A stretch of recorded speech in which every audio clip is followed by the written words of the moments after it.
All right, eighth grade. Today you're going to do one of the final parts of your My Life in the Future project.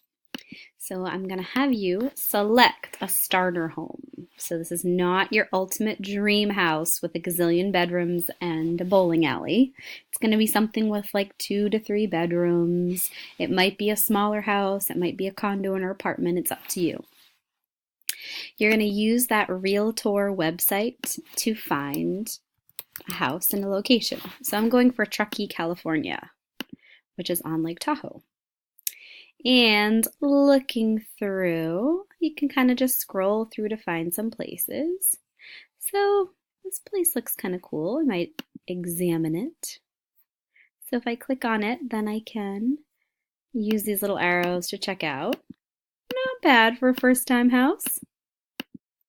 So let's say for this example, I'm going to choose this house.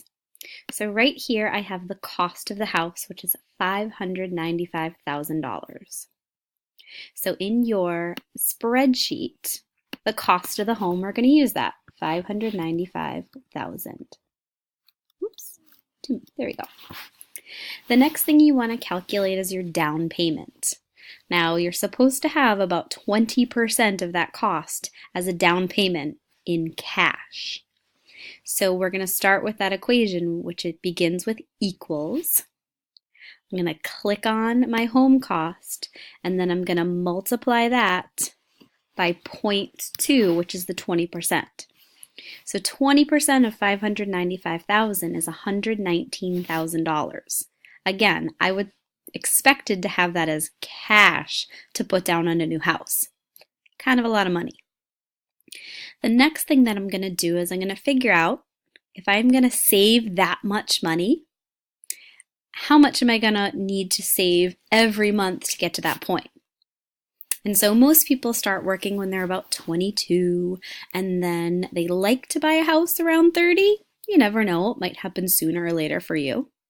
So in that 8 years from 22 to 30, well, there's 12 months in a year and 8 years, that's 96 months. So again, we're going to do another equation. So we're going to start with our equals. Let's take that down payment and divide it by the 96 months over 8 years.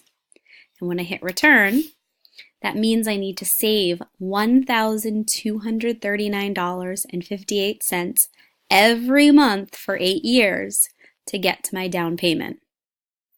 And looking at my net income, what's kind of left over, it might be a stretch for me. All right, good luck, guys.